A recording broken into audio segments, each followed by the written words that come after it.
이제 본격적으로 에디 레드메인이라는 배우의 특징을 살펴보도록 할게요. 첫째, 하나마나한 얘기처럼 들리지만 에디 레드메인은 굉장히 노력파입니다.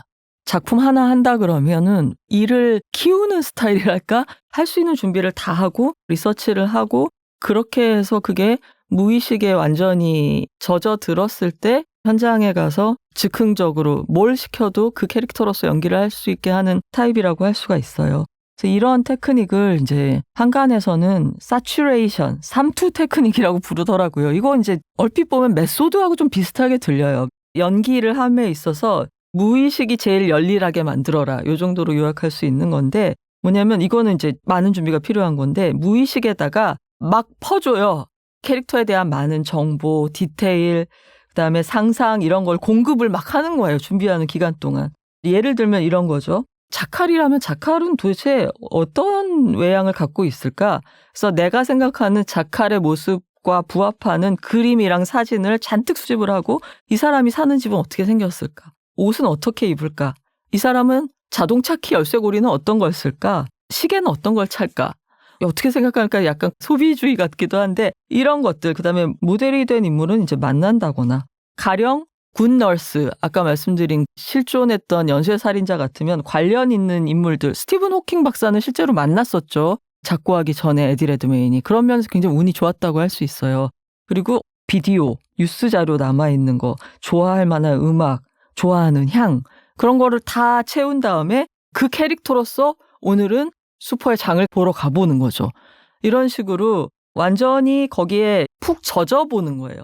어떤 연기 교사들은 이걸 하느냐 마느냐에 따라서 웬만큼 좋은 연기랑 그레이트한 연기 차이가 날 수 있다 이렇게 얘기를 하는 거죠. 이제 그 차이는 뭐냐면 여기에 충분히 젖어 들어가 있으면은 어떤 상황이 와서 너를 툭 쳐도 그 캐릭터로서 리액션을 할 수가 있다는 거죠. 그러니까 대본에 있는 것만 준비해서 준비한 연기를 하는 게 아니라 그냥 그 사람이 되어서 바깥에서 자극이 들어오면 에디 레드메인으로서 반응한 게 아니라 스티븐 호킹으로서 또는 자칼로서 에디라면 그렇게 하지 않았을 행동을 자다 깨서 건들면 할 수 있을 정도의 그게 되면은 한 급 위의 연기를 할 수 있다 이런 거죠. 이렇게 되려면 얼마나 많은 시간의 준비가 필요하겠어요. 그만큼 굉장히 시간과 돈도 많이 들겠죠. 이런 자료를 준비하려면 그런 것들을 많이 퍼부어 넣는다. 그러니까 인풋도 많이 한다. 아웃풋에 비해서 이렇게 얘기할 수 있겠죠. 근데 자, 신비한 동물 사전. 이거 어떻게 준비할 거예요? 마법사 세계고 특히나 대상이 크리처예요. 크리처들은 책으로는 나와 있는데 지금 극 중에 뉴트 스캐맨더는 이 아이들에 대해서 굉장히 해박하고 각각의 크리처들이 종마다 다른데 어떻게 하면 거부감을 주지 않고 다가가냐 이런 거를 다 알고 연기를 해야 되는 거잖아요. 근데 없잖아요. 세상에 존재하지 않는 유니콘 같은 동물들에 대해서 이 삼투 테크닉을 어떻게 할 것이냐. 이거는 그래서 차선책을 대할 수밖에 없는데 캐스팅이 확정됐을 때 그래서 이제 에디 레드메인이 그냥 내가 프리 프로덕션 때 같이 그때 합류하면 안 되겠냐고 물어보고 4개월 정도 디자인 팀하고 애니메이터들하고 같이 만나서 얘기를 들었다고 해요.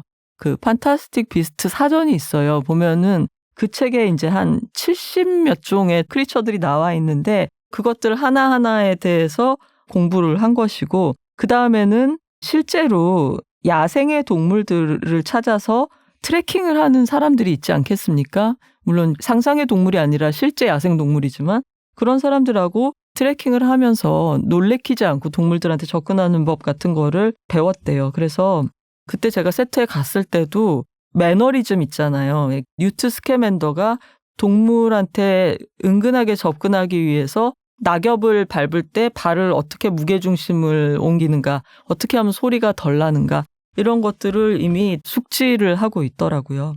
그리고 이제 신동사, 그러니까 신비한 동물 사전을 보면은 이 뉴트 스캐맨더가 마법사들보다 마법의 동물들 옆에 있을 때 훨씬 자연스러운 인물이라는 거를 약간 사선으로 카메라랑 눈을 잘 안 맞춘다거나 고개를 살짝 비스듬히 한다거나 그럼 굉장히 샤이한 모습, 그다음에 발성 이런 것들로 충분히 보여주고 있어요. 그래서 좀 더 이제 안쓰럽고 보는 사람들로 하고 호감을 갖게 하는 그런 요소도 됐죠. 그런 것들이.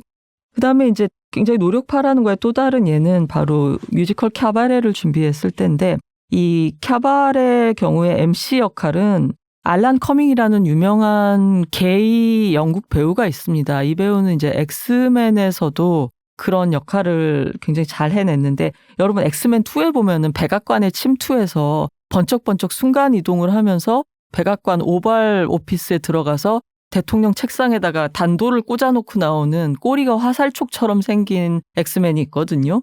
그 역할을 했던 배우예요. 근데 워낙 그 연극 카바레에서의 MC 역을 퀴어 버전으로 잘 해석을 해서 굉장히 상찬을 받았었죠. 근데 이 역할을 이제 자기 고유의 에디 레드메인 버전의 MC로 연기하기 위해서 몸을 더 많이 쓰기로 결심을 하고 그때도 이미 꽤나 훈련된 배우잖아요. 2024년이니까. 그런데도 10년 만에 연극 무대로 돌아가는 거라 안심할 수 없다면서 파리에 광대들이 훈련을 하는 자크 르코크 스쿨이라는 연기 학교가 있다고 합니다. 그래서 거기에 집중 코스에 한 3주 정도 등록을 해서 굉장히 세게 굴림을 당했다고 해요. 예를 들면 이런 거죠. 어떻게 하면 몸을 이상한 방식으로 접을까? 요가 하듯이. 그리고 어떻게 하면은 사람이 아닌 것처럼 관절을 꺾고 움직일까 이런 것들을 거기서 세게 훈련을 받은 거죠. 에디 레드메인은 이제 오스카, 토니 이런 걸 탄 스타잖아요. 스타. 2024년이니까. 근데 그렇게 되고 나서 에디 레드메인이 겪은 장벽이 뭐냐면은 어느 정도 이렇게 자리 잡은 배우들은 존중하는 의미에서 감독들이 거의 연기 연출을 안 한다는 거죠. 그냥 보여주세요, 레드메인 씨. 이렇게 되는 거지. 자세하게 얘기를 해준다거나 너무 디테일한 것들을 이래라 저래라 안 하잖아요. 그러니까 내가 좀 정체되고 있는 것 같다. 나를 누가 좀 험하게 다뤄주고 나를 막 꾸짖어주고 나더러 못한다고 하고 이런 거 해보라고 막 던져줄 사람이 없을까라고 생각해서 그 학교에 가서 첫 시간에 가면 쓰고 연기하는 즉흥 연기부터 한 거예요. 근데 바로 선생님들이 재미없어요. 그건 말이 안 돼요. 이렇게 얘기를 해줬다 그래요. 그래서 그때부터 오히려 더 막 신이 나서 자기를 놓는 걸 배운 거죠. 사실 그 캬바레 MC 역은 되게 옛날 연극이잖아요. 그래서 옛날 연극들은 약간 관객들한테도 무안을 주고 배우가 그리고 막 관객도 배우한테 막 야유하고 뭐 이런 식의 좀 사도매저키스틱한 그 배우와 관객 관계가 있는 스타일의 작품들이 각광받는 시절이 있었거든요. 캬바레도 좀 그런 요소가 있고 이번에는 더 세게 해석을 하기로 했기 때문에 왜냐하면은 지금 여러분 세상이 파시즘을 다시 얘기하고 있잖아요. 캬바레는 나치즘이 부상할 시기에 유태인 동네에 있던 나이트클럽 이야기예요, 원작이.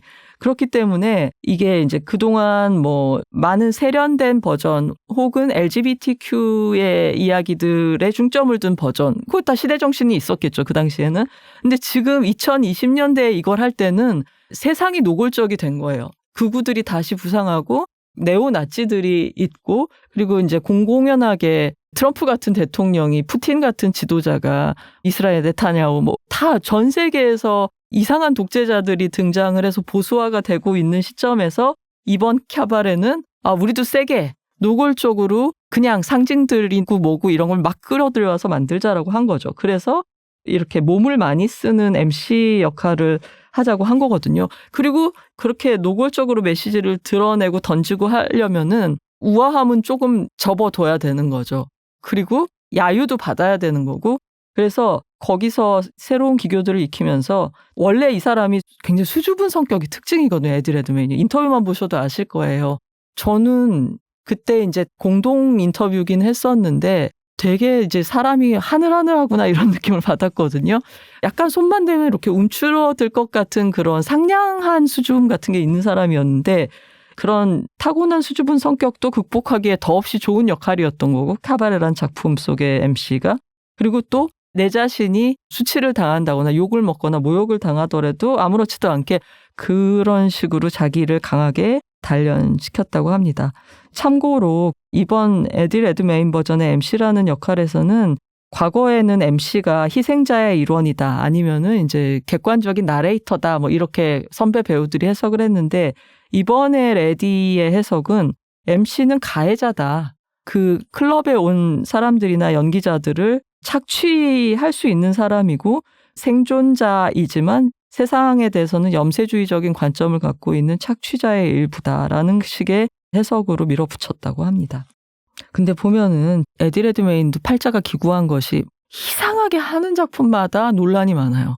일테면 사랑에 대한 모든 것을 했을 때 그 연기를 싫어한 사람도 못지않게 많았고 마이클 키튼이 상을 탔어야지라고 한탄을 한 사람도 많았고 데니시 걸 때는 왜 이런 트랜스젠더 연기를 헤테로 백인 남성이 해야 되느냐라고 비판을 했고 사실 본인도 나는 그 당시엔 그렇게 생각하지 않았지만 지금은 좀 후회한다라고 얘기를 하고 있는 부분인 거죠. 그리고 신비한 동물사전은 배우들이나 뭐 이쪽 잘못은 아닌데 J.K. 롤링이 아동문학계의 최고의 작가였지 않습니까? 그리고 차별에 반대하고 좋은 메시지를 담고 있어서 저는 굉장히 교육적인 책이기도 하다라고 생각을 해왔는데 이분이 이제 최근 들어서 트랜스젠더에 대한 입장을 공표를 했는데 그게 상당히 보수적이었던 거예요. 그래서 해리포터 유니버스다 하면은 그 생각부터 하게 된 거죠, 사람들이. 역시 또 이것도 젠더 문제로 논란에 휩싸이게 된 거고 또 캬바레까지 이제 그런 일이 있다 보니까 항상 리뷰를 보면은 논쟁이 벌어지고 있고 자기가 출연한 작품에 대해서 혹은 자기 연기에 대해서 백래시를 당하고 있고 뭐 이런 일들이 다른 배우에 비해서 좀 자주 일어나는 편이다라고 할 수 있겠습니다.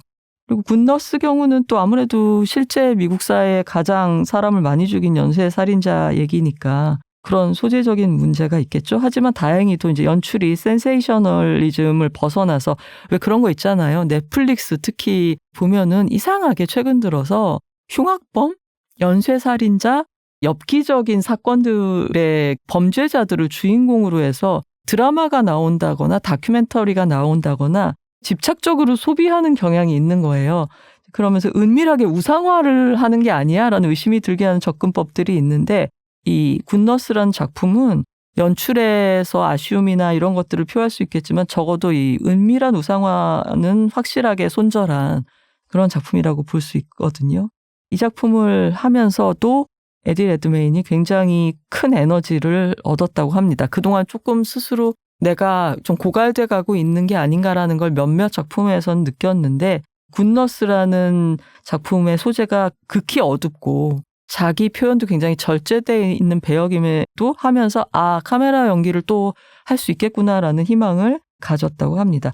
물론 이 작품 할 때도 리서치 열심히 하는 사람답게 원작 저자 지금 많이 나이 든 간호사를 만났다고 하지요. 그 다음에 뭐 이제 당연한 준비라고는 할 수 있는데 데이 오브 자카를 할 때는 세계 최고의 킬러잖아요. 총을 쓰는. 그래서 총기를 분해했다 조립하고 이런 것들을 훈련을 받았는데 촬영 들어가기 전에 호텔에서 그걸 방 안에서 쇼팽 음악을 틀어놓고 캄해야 되니까 자칼의 특징은 굉장히 캄하다는 거거든요.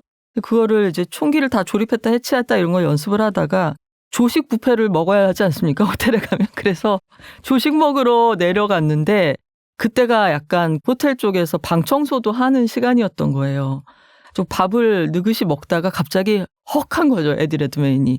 실제 총기랑 거의 똑같이 생긴 그 소품 총기를 자기가 해체를 반쯤 해놓고서 침대에 놓고 나왔는데 메이드들이 보고 얼마나 기절초풍을 하겠어요. 그래서 밥 먹다 말고 뛰어 올라가가지고 괜찮아요. 오늘은 청소 안 하셔도 됩니다라고 했다는 그런 일화가 있고요. 자, 그러면은 또 다른 특징을 외적인 요소, 피지컬에 집중해서 말씀을 드릴게요.